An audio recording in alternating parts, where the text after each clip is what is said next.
If you're a videographer and you film really high quality content, but you feel like it's not as cinematic as you want it to feel, I'm gonna say something that might shock you.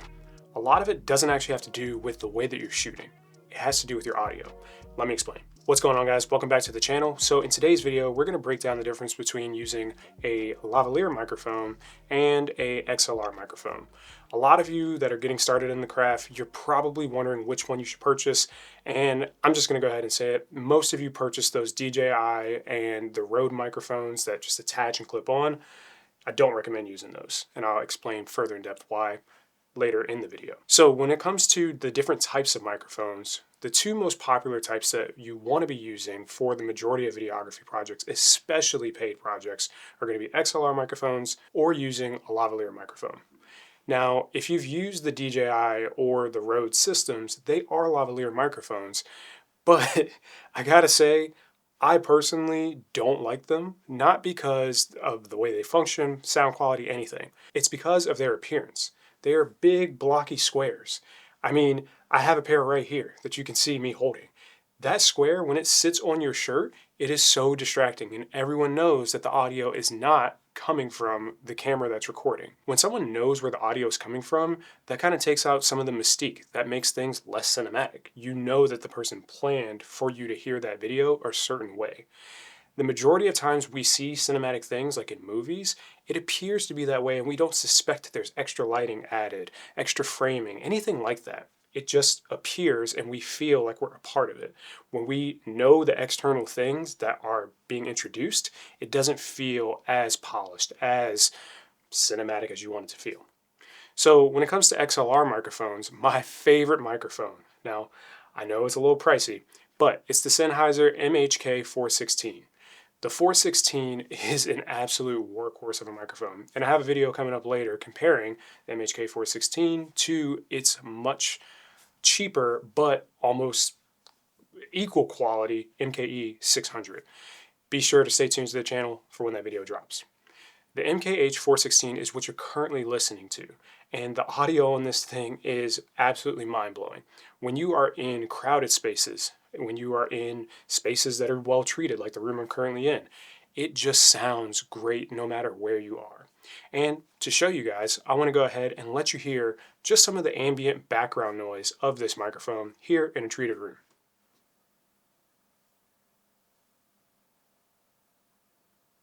Pretty dead, pretty silent. The microphone doesn't really pick up on extra sounds outside of it. XLR microphones, especially single directional microphones like this one, focus the audio directly at the source that it's being aimed at. The source that it's being aimed at right now is me. And actually I have the microphone boomed up above me and it's aimed directly towards my chest. That is just an easier way to be able to pick up the audio to make sure it sounds as clear as possible. And I want to go ahead and show you how this microphone sounds in a busy, noisy setting. Okay, so this is the audio coming in directly from the Sony K3M system, and like I said, I'm using the Sennheiser MKH416. This is in a noisier environment.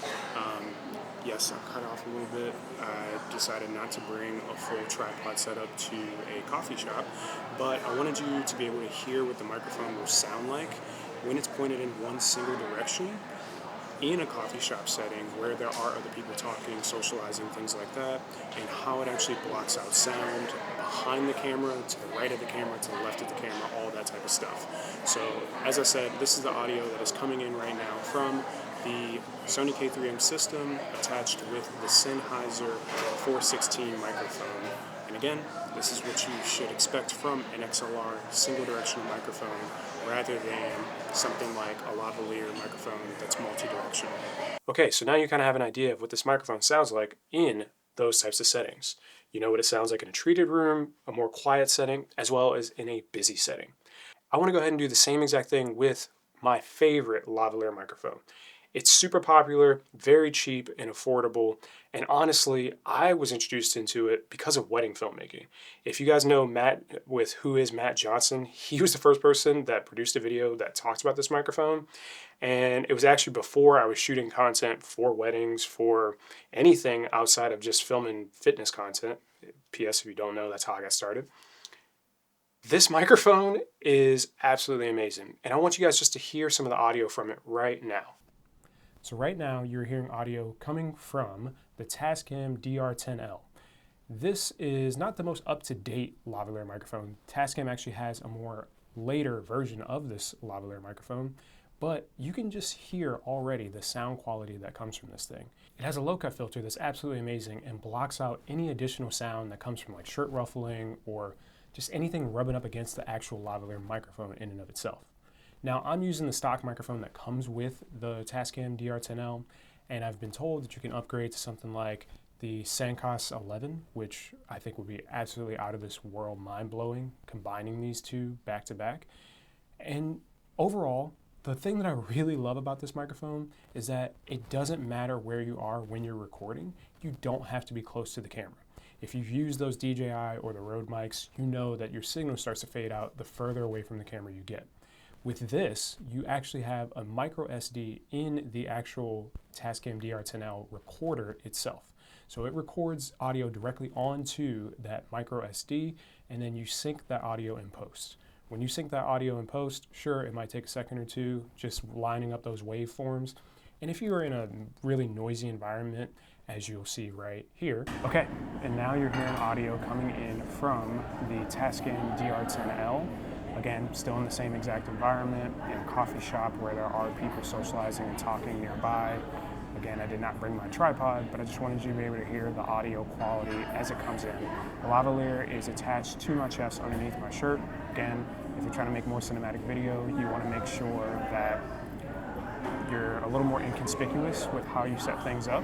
So, as I mentioned, put the lavalier underneath my shirt. I have a low-cut filter that's currently functioning on the DR10L to block out some of the extra sound that you might hear from the ruffling of my shirt. In addition to that, I also have a limiter on, so that's helping as well. I'm gonna go ahead and say this, I am not a super duper audio guy, I'm a video guy first, so I know the essentials that I need to know. If you're someone that's like, this is audio technical that doesn't matter as much, let me know in the comments down below. Fine and dandy with being wrong on some of that audio stuff. But again, audio coming in from the Tascam DR10L. Remember, this is 24-bit for both the K3M system as well as this DR10L. I'll do another video in the future dealing with 32-bit float and let you compare the differences between a lavalier system with 32-bit float as well as a top handle XLR system with 32-bit float. But just wanted you to be able to hear the difference. Okay, now I want you guys to hear some of the ambient sounds coming in from the MKH416 compared to using a lavalier microphone like the DR10L. So I'm going to go ahead and get quiet on the video so you guys can hear some of the background noise and how it actually focuses in on audio as a single directional microphone versus a multi-directional microphone. So let you guys hear that background noise now.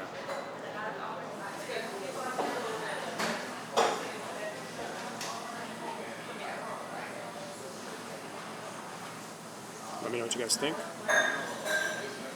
And now we're going to switch over to the Tascam DR10L, letting you hear some of the background noise and ambient sound around me while the mic is attached to my chest underneath my shirt. Again, the low-cut filter is on, so you shouldn't hear too much ruffling, and this should just pick up the ambient sound. So let you guys hear that right now.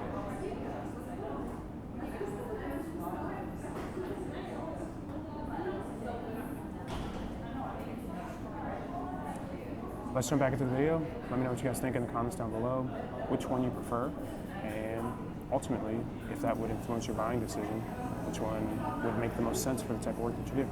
But again, let's jump back to the video. You can always just go ahead and snap your fingers or do something to make a little bit of extra sound to catch that waveform pattern and to be able to sync it easier in post. But overall, I absolutely love the Tascam DR10L as my favorite lavalier microphone. Like I said, I want to make this video short, so let's dive into some of the use cases on when you would use an XLR microphone versus a lavalier microphone. Now, 9 times out of 10, if you have the opportunity to have a XLR microphone and the environment calls for it, I would always say go with that. Why? When you have a lavalier microphone, even with low-cut filters and limiters, you still can pick up some of the ambient sounds, and ultimately, the direction of the microphone is not single directional most times. Most lavalier microphones are multi-directional, so they're going to pick up audio not just right in front of you, but audio in the ambience around you.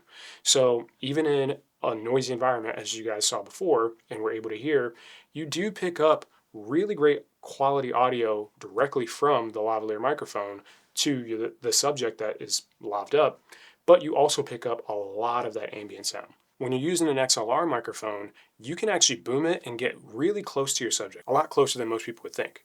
Because as long as it's out of frame, it doesn't really matter how close you can get with that microphone as long as the viewer doesn't see it. Again, that makes it and helps it look even more cinematic. Getting that XLR microphone close to the subject will allow you to be able to hear them even more clear, and you don't pick up as much on those ambient sounds.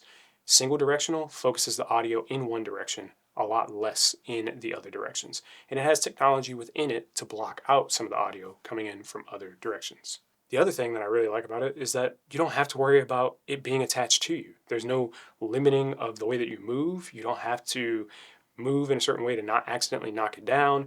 You don't have to constantly adjust it from scene to scene. It's just boomed out of frame. That's it. Now, again, I really do love lavaliers, so I'm not knocking them.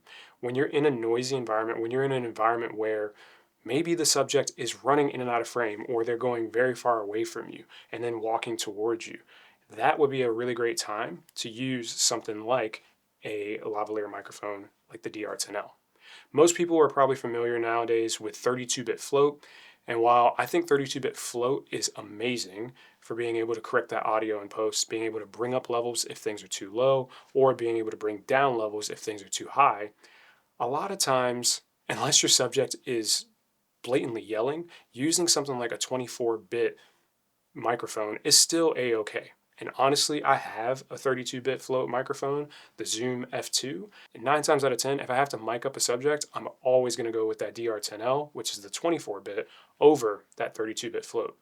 Reason being is that Zoom F2 does not have nearly as good of a low-cut filter as the DR10Ls. So if you're asking my opinion, I would say to go with the Tascam system 10 times out of 10. I absolutely love it.